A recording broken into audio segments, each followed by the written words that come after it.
When we watch the best players compete out on tour, it always crosses my mind, who's the best putter out of all of them?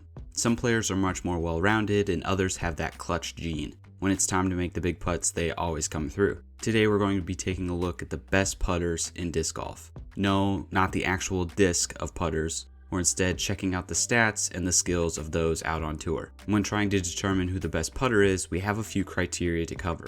Since disc golf stats aren't super old, we're only looking at current players right now. These are the pros that you can watch week in and week out and try to copy their styles. So no legends on my list, just the best putters currently. For stats, we have Circle 1 and Circle 2 stats. We will keep Circle 2 the same, but for the Circle 1, we will adjust it a little bit to be C1X, which is the stat gathered that excludes tap-in putts. Since the start of the tour, UDisc has kept detailed stats since 2016, so from then until now we have statistically who the best putters are each year. We won't just be looking at stats though, we will also factor in some other specific putting events, how these players pass the eye test, and of course, how clutch are they when it comes down to the wire. With all that being said, let's hop right into it. The best putters in disc golf. First, honorable mention.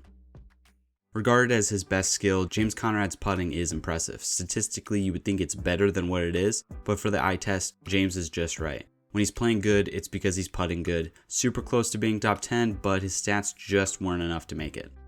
Only a short time on tour so far, so not a deep analysis available, but from what we have seen, Isaac is one of the best Circle 2 putters. He has room to improve when it comes to C1X, but Isaac had so many pop-off performances this year that he had to be mentioned.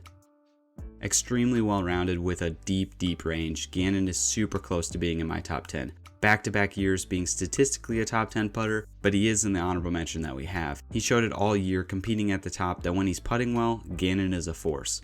His Circle 2 skills are incredible, very well versed in multiple stances, he's able to flex his way into getting the best possible putt. Dominant in the putting stats, but not so much on the overall stats. That's maybe why you guys have not heard of Cameron Messerschmidt. One of the best last names in disc golf, Messerschmidt has been on the top of Circle 1 and Circle 2 stats for some years now. Breakout year in 2019 when Cameron led the tour in Circle 2 percentage. Crazy good on the stats level, but now I get to introduce a competition some of you might not know. At the World Championships every year, field competitions are held. Putting is one of those events. The 2020 Putting World Champion was taken down by Cameron. The big putts with the big headphones, get this man some AirPods. Smooth style, one of the best Circle 2 putters on tour we have ever seen. The consistency from Chris Dickerson is outrageous. He has been crushing it on the professional level for some time, always on the edge of the top 10 for Circle 1 and Circle 2. We know him from the championships that he's won, but when it comes to his putting by itself, it's top notch. Clutch factor for Dickerson is key. His floating, spinny putt is awesome to watch, but it's undeniable when he's putting at his best. I have him at 9 just because his Circle 1 putting hasn't taken a top spot any of the years he's been competing. His Circle 2 putt is right there with the best, but his Circle 1 falls back just a little bit. I love watching Dickerson putt. I think it's a great style to try and copy. And if you're lacking on those Circle 2 stats, then watching Dickerson practice is only going to help you. I wanted to include players that we see week in and week out. Because putting is so important, it's obvious that the players are usually the best putters. Statistically, I was really surprised by how low Adam Hammes was on the putting. But here's when the eye test comes in. I have him at the 8th spot, and I'm not going to spoil anybody in front of him, but when it comes to who is the best when putting at their best, I would put him up against anybody. When Hammes is playing good, that's when he's putting good. He has an insane range, but the best thing about Hammes is just how confident he is on those Circle 1 putts. I've watched a lot of disc golf, and I think that if you took all the best disc golfers and had them all putting at their best, my pick would be Hammes to come out on top. His momentum and consistency is really fun to watch. It's a very different energy that he gives off when he's putting really well. It's a confidence that he's going to run everything and make everything. That's why he's in my top 10. When the Raptor legs come out, you know who it is. Ricky Wysocki is one of the best players we've ever seen, but as for his putting, well, his stats prove that he's right there with everyone else on this list. A very unique style of putting nose down, the opposite of how Dickerson floats it in nose up. Wysocki has his own style, but it works for him. Ricky's an incredible accurate thrower. When it comes down to it, he doesn't have to make a lot of deep putts, but when he does, he's so confident in his range that it makes him deadly. Multiple top 10 finishes for C1X, so it's not just range that Wysocki has, it's consistency.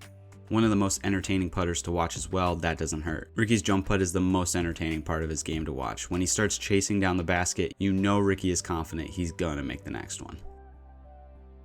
Michael Johansson may be the best putter from 2016 to 2018. He was not only on the top of the leaderboard when it comes to Circle 1, but also leading in Circle 2 in 2017. Another unique style for Michael, a very close spin putt just pops out of the hand. Gives him great range with great control. Not as much winning credentials as the players before him, but for the putting stats, the consistency throughout the seasons is top notch. A remnant of the old school style of disc golf, Johansson gets the job done when it comes to putting. The last few players we've looked at, I think of them overpowering the game of disc golf, and that includes putting. For Johansson, he has finesse in every part of the game. For putting, he works his way around the basket on a much more smoother level than a lot of these guys.